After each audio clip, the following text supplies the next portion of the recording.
광화문 집회에 참여했는가에 대한 입장문을 발표하겠습니다. 우리는 왜 광화문으로 나갔는가? 문재인 정권은 사회주의 망국으로 가는 걸음을 당장 멈추라. 8.15 광화문 집회 참석자들은 말한다. 자유와 권리를 지닌 사적 자치의 주체 개인들이 이룩한 자유 대한민국은 세계사에 유례없는 번영을 이루어냈다.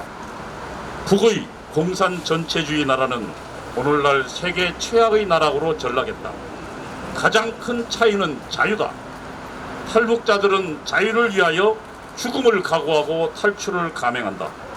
우리가 자유를 소중히 여기고 자유에 목숨 거는 이유다. 지금 문재인 정권과 그 부역자들이 벌이고 있는 방역 독재는 소중한 국민의 자유를 압살하는 망동이다. 사적 자치의 주체 자유인의 등장과 자유인들의 교환인 자유시장, 자유의 나라들의 자유통상을 보장하는 국제연합을 대표하는 미국과의 동맹, 이것이 우리가 지켜야 할 핵심 가치다. 문재인 정권은 1948년 8월 15일 대한민국의 건국을 부정하고 있다.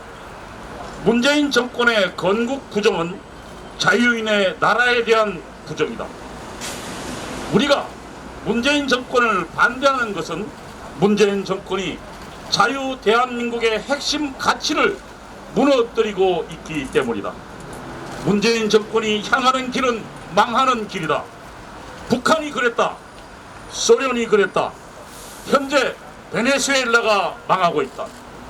우리는 묻는다. 문재인 정권은 왜 5천만 국민을 망하는 길로 끌고 가고 있는가? 우리는 요구한다. 당장 그 걸음을 멈추라. 작년 10월 광화문을 가득 채웠던 국민들의 요구도 금년 8월 15일 억세게 쏟아지는 비를 뚫고 광화문에 모인 국민들의 요구는 한결같다. 문재인 정권은 사회주의 망국으로 가는 걸음을 당장 멈추라. 이것이다. 문재인 하야 7가지 이유. 첫째, 한미동맹 파기. 둘째, 소득주도 성장으로 경제 파기. 셋째, 안보 해체. 넷째, 원전 폐기. 다섯째, 4대 강도 해체. 여섯째, 국제 외교에서 완전 왕따. 일곱째, 주사파 고려 연방제로 사회주의 공산주의 지향. 이상이 작년 정광훈 목사가 내건 문재인 하야의 7가지 이유다. 문재인 대통령, 당신의 사회주의 정책은 국민을 고통에 빠뜨리고 있다. 맞습니다. 부동산 정책만 해도 벌써 23번째다. 맞습니다. 이 정도 실패하면 반성하는 것이 정상이다. 국민은 당신들의 실험용 쥐가 아니라 맞습니다. 고통당하는 국민이 가엾지도 않은가? 변명이라도 하기 바란다. 이상이 왜 우리는 광화문 집회, 8.15 집회에 나갔는가에 대한 저의 입장문입니다. 그리고 어제 문재인 대통령이 기독교 지도자들과 모인, 물론 한기총은 포함시키지 않았습니다만 기독교 지도자들과 모인 모임에서 다시 한번 국민을 협박했습니다. 여기에 대한 비례 입장문을 발표하겠습니다. 27일 문재인 대통령은 기독교 지도자들을 만난 자리에서 첫 번째, 특히 특정 교회는 정부의 방역 방침을 거부하고 오히려 방해하면서 지금까지 확진자가 1000명에 육박하고 그 교회 교인들이 참가한 집회로 인한 확진자도 거의 300명에 달하고 있다고 지적했다. 둘째, 그 때문에 세계 방역의 모범으로 불리던 한국의 방역이 한순간에 위기를 맞고 있고 나라 전체가 큰 어려움을 겪고 있다며 이제 한숨 돌리나 했던 국민의 삶도 무너지고 있다고 한탄했다. 문재인 대통령의 발언의 요지는 3가지로 압축된다. 첫째, 사랑제일교회는 정부의 방역 방침을 거부하고 방해했다. 둘째, 사랑제일교회 때문에 정부의 방역이 위기를 맞고 있다. 셋째, 국민들이 방역의 불편을 겪는 것은 사랑제일교회 때문이다. 문재인 대통령의 언급에 대한 국민 비대위의 입장은 다음과 같다. 첫째, 사랑제일교회는 정부의 방역 방침을 거부하거나 방해한 사실이 없다. 문재인 대통령은 귀를 닫고 있는가? 눈을 감고 있는가?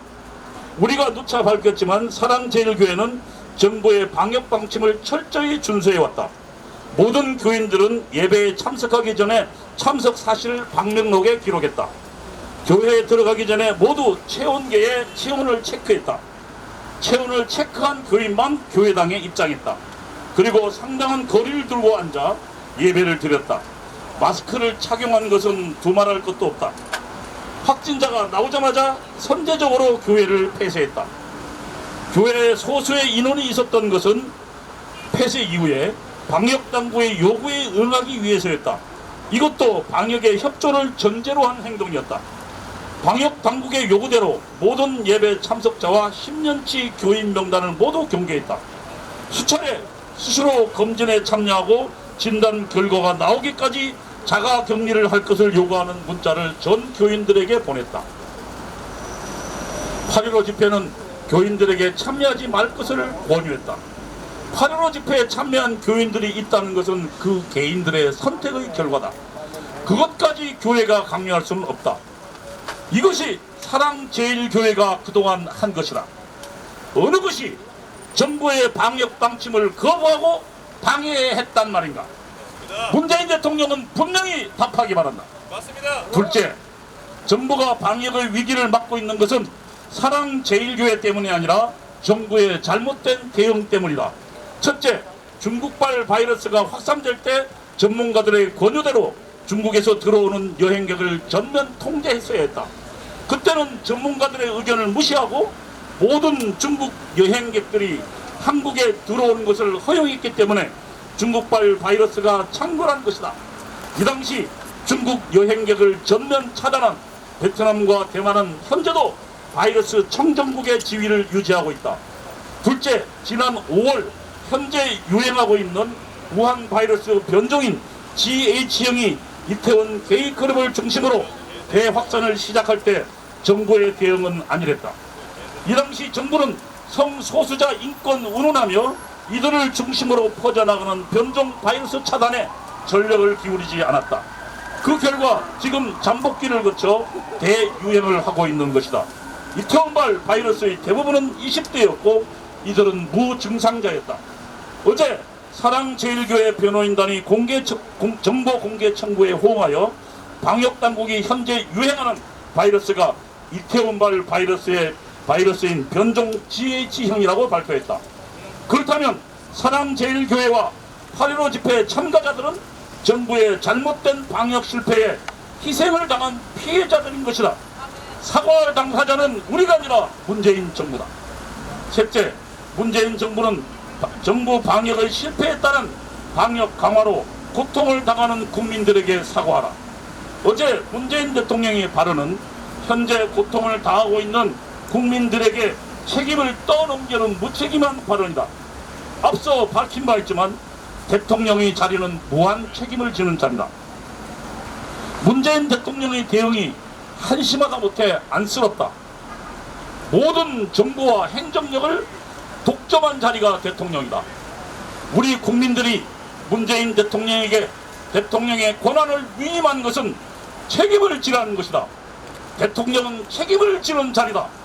남을 비난하라고 있는 자리가 아니라 국민들의 실수까지 보듬어 안는 태도가 대통령의 태도여야 한다. 지금 문재인 대통령이 보이는 모습은 책임지는 태도가 아니라 책임지기 싫거든, 책임질 능력이 없거든 스스로 그 자리에서 내려오기 바란다. 남 탓을 당장 멈춰라. 이상입니다.